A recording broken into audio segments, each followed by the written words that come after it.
Du Seigneur. La marche avec Dieu. Chers frères et sœurs dans le Seigneur, la vie chrétienne a été depuis toujours une course, une marche avec Dieu vers des éternelles béatitudes, vers des couronnes. Nous jeunes en pile serviteurs de Dieu dans la Bible, notamment dans l'Ancien Testament, qui t'a marché avec le Seigneur. Nous t'avons cité Élisée, Élie. Nous t'avons cité également Enoch. C'est extrêmement important que nous mettons en phase sur Enoch. La Bible dit que ce dernier, après avoir engendré Metsushela, marcha 300 ans avec Dieu, selon Genèse chapitre 5, verset 22. Donc c'est un modèle d'athlète, un modèle de serviteur de Dieu. Monsieur est certain que ces serviteurs de Dieu, en marchant avec Dieu, ils ont des stratégies, ils ont développé des stratégies. Donc, il est important que moi-même avec ou je ne dis à marcher avec Dieu, nous devons connaître comment pour nous faire ça. Nous devons connaître qui stratégie, qui meilleure stratégie nous sommes capables d'utiliser dans notre marche avec Dieu pour nous capables parvenir à remporter le prix de la vocation céleste de Dieu en Jésus-Christ. Et c'est ça que fait, nous voulons poser question ça. Quelle stratégie que nous sommes capables d'utiliser dans notre marche avec Dieu? Texte que nous lisons là, montrer un ensemble de stratégies que moi-même avec ou en tant que croyant, nous sommes capables d'utiliser dans notre marche avec Dieu. Nous avons même été en phase sur 4 là-dedans. Une première stratégie que le texte l'a mentionné, il y a un monde qui voulait marcher avec Dieu. Il doit d'abord débarrasser des différents obstacles, des fardeaux du péché. Si nous regardons bien dans le verset premier, le texte nous dit « Rejetons tout fardeau et le péché qui nous enveloppe si facilement ». La toute première stratégie pour marcher avec Dieu, c'est de nous débarrasser des différents obstacles de la vie, des différents fardeaux du péché. Texte ça, chers frères et sœurs, l'écrit dans un contexte très particulier. Et son texte qui est spécial dans la mesure où pas vraiment gagné école théologique ou bien école de pensée, une question théologique qui est capable d'affirmer de manière certaine qu'est-ce qui est auteur texte ça, il y a une spéculation qui est faite. Mais ils n'ont pas arrivé, ces écoles de pensée, ces théologiens, ils n'ont pas fini d'arriver à entendre vraiment sur qui vrai auteur texte ça. Mais qui dit son texte qui est extrêmement intéressant dans la mesure où, dans le contexte l'écrit, lié à des judaïsants, des juifs qui viennent convertis au christianisme et puis qui après rencontré des difficultés, des obstacles dans marche. Et le fait qu'il a rencontré des obstacles, il y a là qui tentait retourner en arrière. Il y a là qui tentait même retourner aux anciennes pratiques sacrificielles, retourner dans le temple. Et c'est dans perspective ça, notamment le chapitre 12, pour le rappeler, l'auteur de cette épître, pour le rappeler que vous devez continuer course là, vous devez fixer le cap, vous devez garder le cap, vous devez continuer marche chrétienne, vous devez continuer à marcher avec bon Dieu, pas retourner en arrière. Et c'est ça que fait, dans la première stratégie, l'auteur a fait comprendre qu'il nous faut d'abord nous débarrasser des obstacles.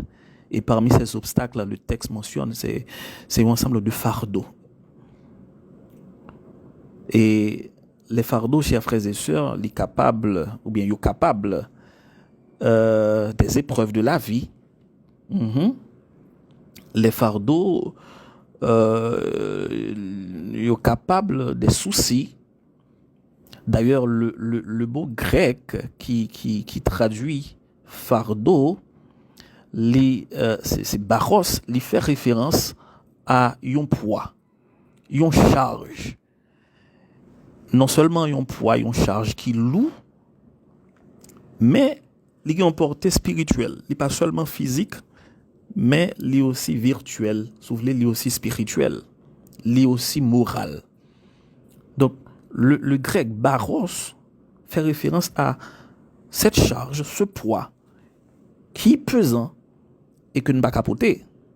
Donc, une première stratégie en tant qu'athlète, en tant que monde qui a servi bon Dieu, qui non marche, qui non course, il doit débarrasser de tout fardeau, il doit débarrasser des soucis de la vie, il doit débarrasser d'un ensemble d'obstacles, de difficultés, d'un ensemble, n'est-ce pas, de poids. Et texte a mentionné également que Monsa doit débarrasser non seulement de tout fardeau, mais aussi de tout péché qui nous enveloppe si facilement, on a précisé. Et ici, je suis certain que l'auteur avait parlé pas seulement péché dans le sens ou commettre une infraction, mais devant Dieu évidemment, mais il a parlé dans le contexte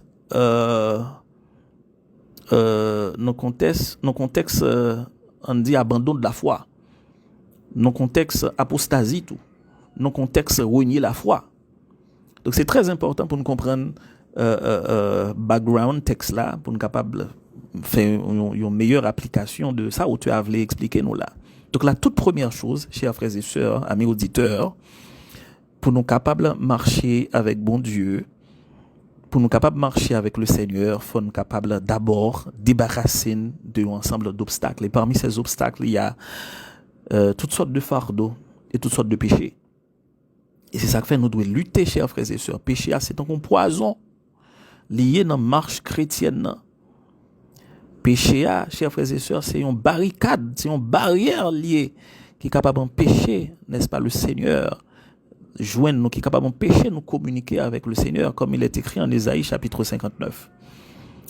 Donc nous devons, chers frères et sœurs, à l'instar de l'apôtre Paul, nous devons marcher d'une manière digne de la vocation qui nous est adressée. Nous devons dépêtrer des affaires de la vie, de tout fardeau et de tout péché qui pourrait obstruer notre chemin, notre marche. Et c'est ainsi que nous arriverons à destination. Donc, chers frères et sœurs, la toute première stratégie pour marcher avec le Seigneur, eh bien, c'est d'abord en libérer nous de obstacles, en libérer nous de fardeaux. Il est écrit en Matthieu 11, verset 28, « Venez à moi, vous tous qui êtes fatigués, chargés, et je vous donnerai du repos. » Chers frères et sœurs, on connaît, nous vivons un contexte difficile. Nous vivons des situations innommables en Haïti, parce que des bagages, nous attendons, là, c'est la première fois dans l'histoire, nous vivons, nous attendons. Mais pas quitter souci la vie, pas quitter fardeau, prends tête, fais tête ou parti. La toute première stratégie, c'est d'abord de nous débarrasser des fardeaux et du péché qui nous enveloppe si facilement. La deuxième stratégie que nous sommes capables d'énoncer dans le texte là, c'est non seulement nous devons débarrasser des différents obstacles, mais nous devons également courir avec persévérance. Le texte nous dit au verset 1er, et courons avec persévérance dans la carrière qui nous est ouverte, ayant les regards sur Jésus, le chef et le consommateur de la foi, qui, en vue de la joie qui lui était réservée, a souffert la croix, méprisé l'ignominie et s'est assis à la droite du trône de Dieu. Donc, chers frères et sœurs, non seulement nous devons débarrasser des obstacles, du péché, mais aussi nous devons courir avec persévérance. Nous devons courir avec persévérance. Le texte nous dit, nous ne devons pas camper dans la route. Nous ne devons pas garder derrière. Si vous regardez bien au verset 2, le texte nous dit, ayant les regards sur Jésus. Donc, chers frères et sœurs, nous devons fixer l'objectif là, nous devons fixer le but sans nous arrêter en mi-chemin, sans regarder en arrière. Nous devons un regard nous fixer sur Jésus. Il est vrai que le contexte est difficile, situation, qu'on ne peut pas jouer en faveur nous. Mais, Mabdou, je dis, il n'y a pas molli, pas bail vague, pas lever un bon matin ou dit, bon, me font crason quitter ça. Non, Au contraire, courir avec persévérance. Pas faire même genre avec madame l'eau. Madame l'eau, il y a une injonction pour personne pas tourner garde derrière. Mais malheureusement madame l'eau pas attendre. Il vire tête li garde derrière et Bible a dit que il était tourné un statut de sel. Donc chers frères et sœurs, nous devons courir avec persévérance. Et en dépit des obstacles, en dépit des difficultés, en dépit de ça n'a pas rencontré sous chemin, nous devons continuer à avancer. Nous ne devons pas jeter le manche après la cognée, ni regarder en arrière. Car la vie chrétienne, chers frères et sœurs, c'est une longue course et qui ne sera remportée que par les plus vigilants, que par les plus disciplinés. Donc, deuxième stratégie, chers frères et sœurs, c'est que nous devons courir avec persévérance. En tant qu'athlète, en tant que soldat, en tant que disciple de Jésus-Christ, nous devons non seulement débarrasser des obstacles, des fardeaux, du péché, mais aussi nous devons courir avec persévérance. Il est écrit en 2 Timothée 2, verset 5, l'athlète n'est pas couronné s'il n'a combattu suivant les règles. Donc, lutte là dans le lancer jusqu'au bout. Course là dans le lancer jusqu'au bout. Et j'aime ce texte, Philippiens 3, verset 12 à 14, nous dit que ce n'est pas que j'ai déjà remporté le prix ou que j'ai déjà atteint la perfection, mais je cours pour tâcher de le saisir. Puisque moi aussi, j'ai été saisi par Jésus-Christ. Frère, je ne pense pas l'avoir saisi, mais je fais une chose, oubliant ce qui est en arrière et me portant vers ce qui est en avant. Je cours vers le but pour remporter le prix de la vocation céleste de Dieu en Jésus-Christ. Donc, chers frères et sœurs, nous devons courir avec persévérance et fixer les yeux nous sur Jésus-Christ. Fixer les yeux nous sur côté de Braléa. Donc, c'est très important pour nous comprendre ça.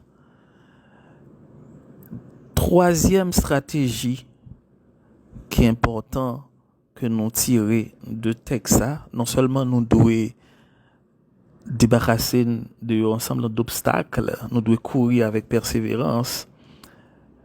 Mais troisième stratégie que nous relevons dans le texte là, chers frères et sœurs, c'est que nous devons rester fermes en dépit des adversités. Rester fermes malgré problèmes, malgré obstacles, malgré difficultés. Et c'est très important. Le texte nous dit au verset 3, considérez en effet celui qui a supporté contre sa personne une telle opposition de la part des pécheurs, afin que vous ne vous lassiez point l'âme découragée. Donc, chers frères et sœurs, l'important pour nous comprendre, à l'instar de Christ, comme le dit le texte, qui a souffert la croix, qui a connu des moments difficiles, méprisé l'ignominie, et aujourd'hui qui s'est assis à la droite du trône de Dieu, nous devons également fixer regard nous sous objectif nous, sous but nous, en dépit de ça n'a connaît, en dépit d'obstacles, en dépit de moments d'épreuves que n'a connaît. Donc à l'exemple de Christ dans son ignominie, dans ses souffrances, qui a persévéré jusqu'à la mort et jusqu'à l'accomplissement de sa mission qui n'était autre que la rédemption de la race humaine. Eh bien, ces mêmes gens, pour moi-même avec vous, nous connaissons qu'on côté de braler. Eh bien, fixer regard nous sur Jésus-Christ, malgré obstacles, malgré moments noirs, malgré souffrance, malgré adversité. Le texte nous fait comprendre au verset 5 au verset 6, à l'exemple de Christ, qui était un serviteur et qui était dans l'obligation de se soumettre aux mesures disciplinaires de son maître. Il était accepté correction, il était accepté principe, il était accepté règlement et il était atteint l'objectif. Le texte nous dit au verset 5. Et vous avez oublié l'exhortation qui vous est adressée comme à des fils. Mon fils, ne méprise pas le châtiment du Seigneur et ne perds pas courage lorsqu'il te reprend. Chers frères et sœurs, dans la marche chrétienne, gain de situations difficiles nous capables qu'on est, gain on sait des preuves qui sont capables de venir sur route, non. Mais ça ne veut pas dire que le Seigneur a oublié, non. Le Seigneur s'est abandonné, l'a abandonné, non.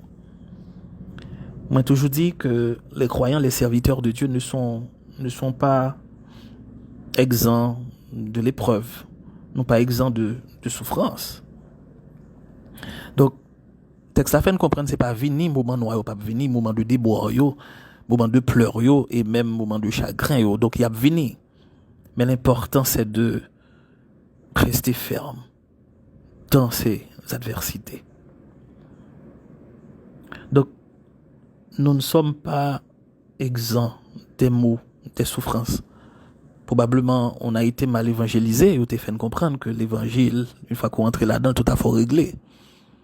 Mais on t'a oublié de dire que il y a un moment noir, on t'a oublié de dire que il y a un brisement là-dedans, on t'a oublié d'apprendre nous que il y a une épreuve là-dedans qui c'est un passage obligé, côté que bon Dieu la permet de grandir en termes de maturation, la former foi, la former caractère.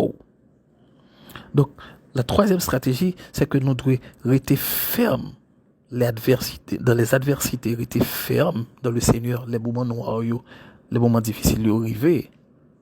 Et c'est extrêmement important pour nous comprendre ça. Donc, nous devons résister de toute notre force contre les tentations du diable aussi et contre toute forme de péché en marchant avec le Seigneur. C'est extrêmement, extrêmement important. Et j'aime le verset 4e.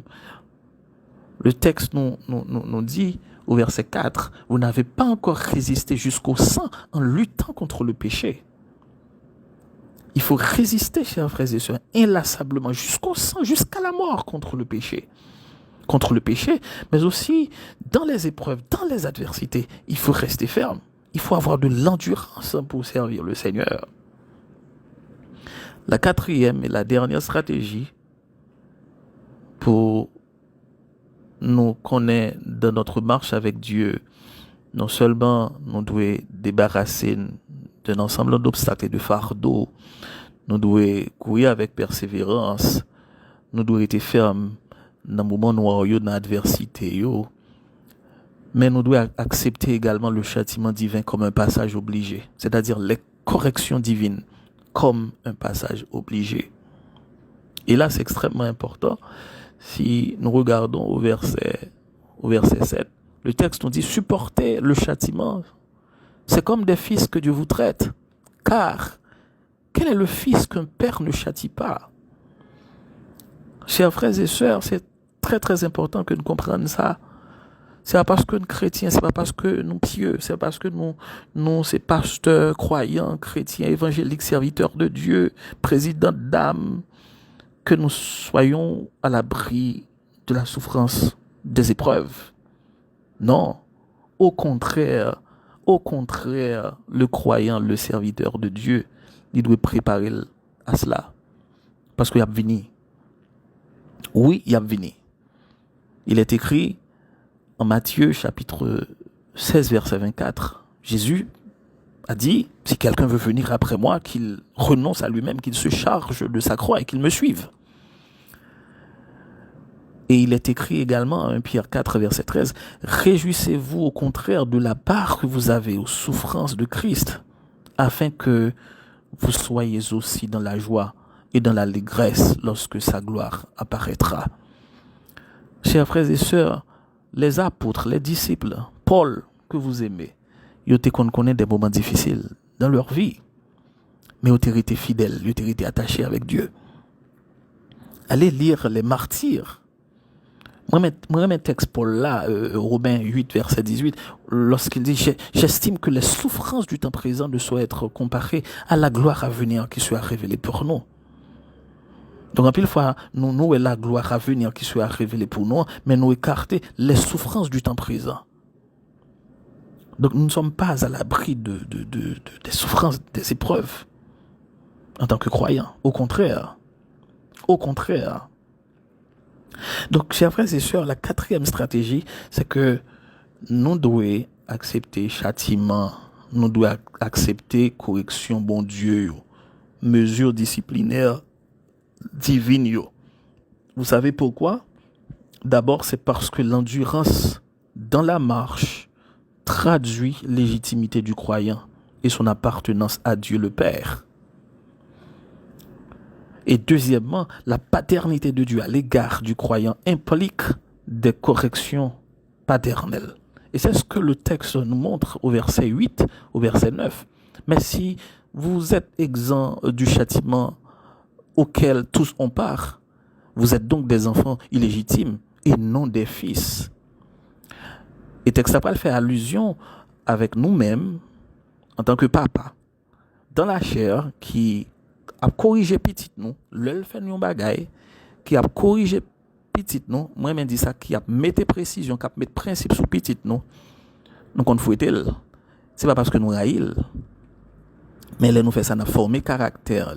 Nous qu'on parle Dieu avec Timon, nous. Nous formé caractère. Nous dit, mais comment pour le grandir, mais qui ça pour le faire, pour le capable d'être authentique.